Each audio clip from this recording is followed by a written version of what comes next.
अब geometrical optic series में अगर हम आगे बढ़े तो थीन लेंस में अगला कॉन्सेप्ट हमारा रहेगा कटिंग ऑफ द लेंस, जिसको हम लेक्चर 8C कह ले, तीसरा लेक्चर है ना। ये कॉन्सेप्ट को हमने 5 लेक्चर में डिवाइड किया है। हमने लेंस मेकर्स फॉर्मूला डिराइव कर लिया, लेंस फॉर्मूला उसी से डिराइव होता है वो भी देखा, पावर देखा, और सराउंडिंग का क्या इफेक्ट होता है ये भी देख लिया।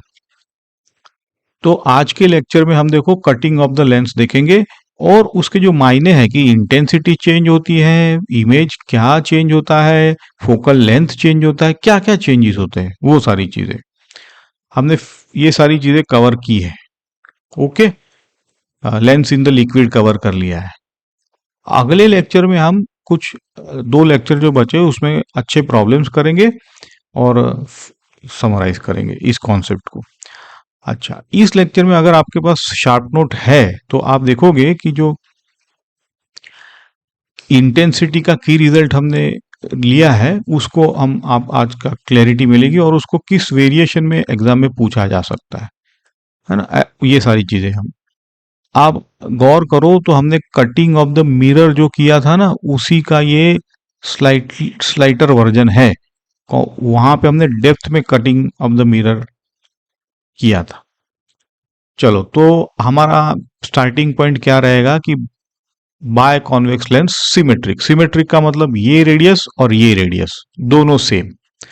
अब हम क्या करेंगे कि लेंस मेकर फॉर्मूला से हम एफ नॉट निकालेंगे। R1 R2 दोनों सेम है, आपको पता ही ये माइनस होता है, तो एफ नॉट सीधा आपका निकल के आ गया ये।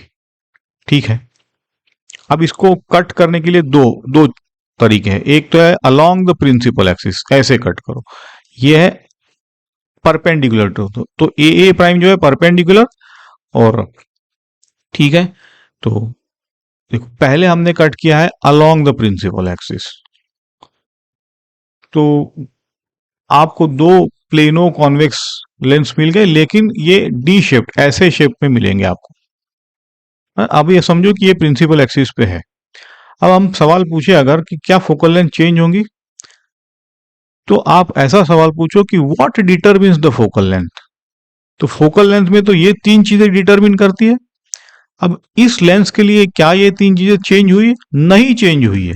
अब देखो R1 तो प्लस आर है, R2 माइनस आर, क्योंकि ये R तो चेंज हुआ नहीं है और म्यू भी चेंज नहीं हुआ है, तो फोकल लेंथ इस केस में चेंज होने वाली नहीं है ना। तो मतलब आप जब ऐसे कट करोगे अलोंग द, तो फोकल लेंथ चेंज होगी नहीं। तो क्या चेंज होगा? तो देखते हैं इंटेंसिटी चेंज कैसे होती है। अब आपने आधा कर दिया अपर्चर, मतलब साइज आधा कर दिया, तो नंबर ऑफ लाइट रेज जो है वो भी आधे हो जाएंगे, इसीलिए इंटेंसिटी आधी हो जाएगी आपकी, क्योंकि इंटेंसिटी इज प्रोपोर्शनल टू ए। जितना एरिया बड़ा उतने रेस ज्यादा, एरिया कम तो रेस कम, इसीलिए अगर आधा कर दिया तो आपकी इंटेंसिटी भी 50% हो जाएगी। इंटेंसिटी का मतलब है यू कैन से ब्राइटनेस जो इमेज की थी वो कम हो जाएगी। समरी देखो कि क्या फोकल लेंथ चेंज होगी अगर ऐसे कट किया तो? नहीं। क्या इमेज की पोजीशन चेंज होगी? नहीं। कैसे इमेज बनेगी? वैसे ही बनेगी, सिर्फ उसकी ब्राइटनेस कम हो जाएगी। ठीक है, तो कहने का मतलब है कि बोथ हाफ्स जो है ना वो सेम इमेज बनाने वाले हैं। तो ऐसा समझो कि ये डिफरेंट लेंसेज है, इमेज तो दोनों बनाएंगे, तो ऐसा है। चलो अब कट करते हैं इसको परपेंडिकुलर। तो जैसे ही परपेंडिकुलर कट किया, ये एक लेंस बना, ये दूसरा लेंस बना। अब देखो लेंस L1 के लिए आपका R1 तो वही है, लेकिन R2 क्या हो जाएगा? इन्फिनिटी। सिमिलरली लेंस L2 के लिए R1 इन्फिनिटी हो गया, जबकि R2 माइनस आर रहा। क्या अब फोकल लेंथ चेंज होगी? ऑब्वियसली, क्योंकि जो फोकल लेंथ के इंग्रेडिएंट्स है रेडियसिस वही चेंज हुए। तो हम इसको सिस्टमेटिकली प्लग इन करके देखते हैं। देखो पहले L1 के लिए R1 सारे अगर प्लग इन करें तो देखो कि ये आया है, इसका मतलब है कि जो नीचे 2 फैक्टर था वो गायब हो गया। इसका मतलब है कि अगर आपने परपेंडिकुलर आधा काटा है तो फोकल डबल हो जाएगा। इसका फिजिकल मीनिंग देखते हैं। ये इतना क्लियर है ना, क्योंकि ओरिजिनल तो ये था तो ये 2 है। अब फिजिकल मीनिंग देखो क्या है कि अब लेंस के लिए पास एक ही रिफ्रैक्टिंग सरफेस है जो कि रिफ्रैक्ट करेगी। जब दो रिफ्रैक्टिंग थी तो मतलब डबल बैंड करेगा, तो एक ही बार बैंड किया इसने, तो ऑब्वियसली आधा हो जाएगा। पावर आधा मतलब फोकस ज्यादा, इनवर्सली प्रोपोर्शनल है ना। तो इसीलिए पावर आधा हो गया, इसीलिए फोकस डबल हो गया, फोकल लेंथ डबल हो गई। ऐसा सोचा करो इसको कि एक दो सरफेस ज्यादा, दो काम करेंगे तो एक सरफेस आधा काम करेगी, तो पावर आधा, तो फोकस डबल हो गया। ऐसे the same thing you can do for L2। L2 के लिए भी आप देखोगे कि यही चीज आती है ना।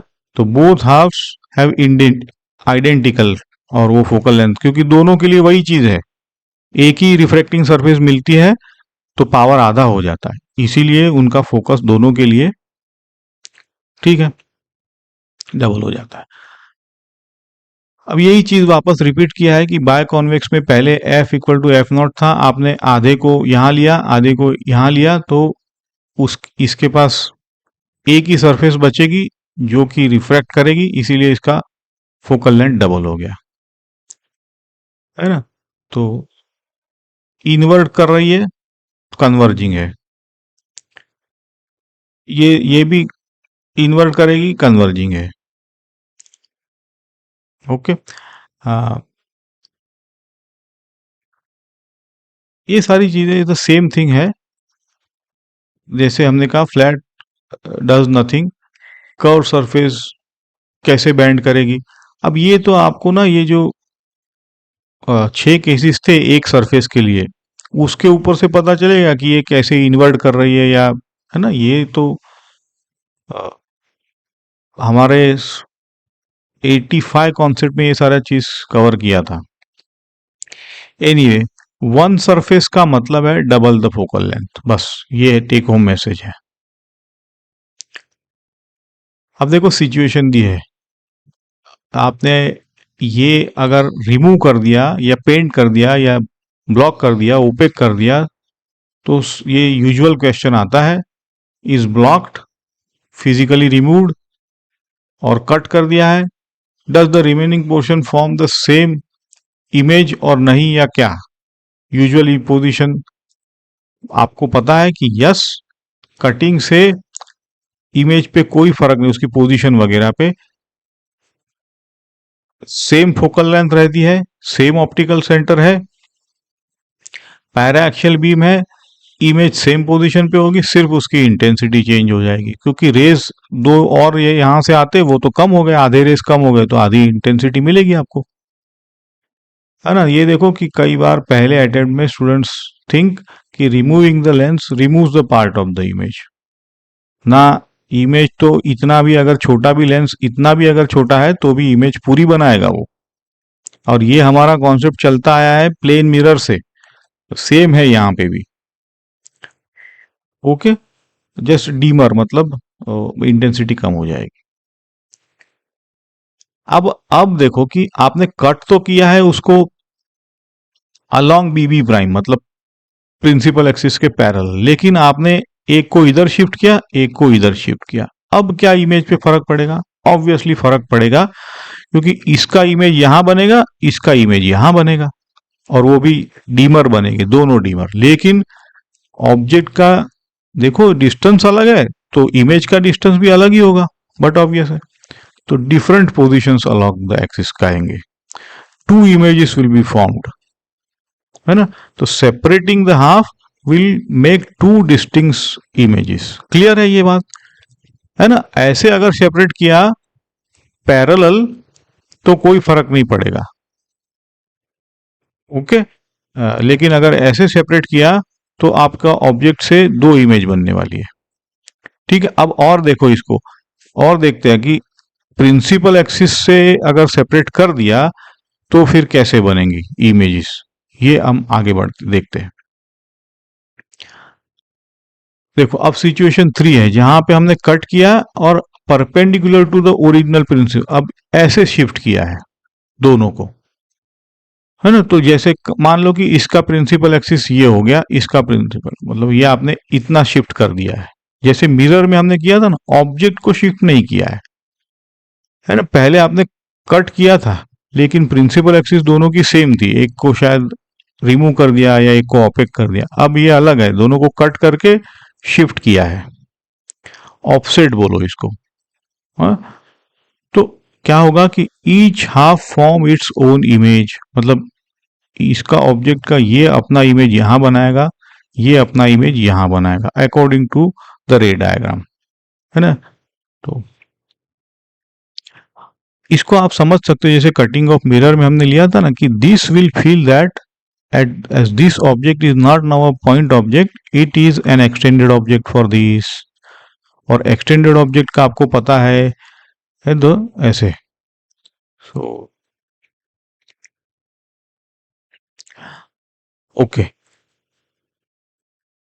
so above and below अगर क्या है तो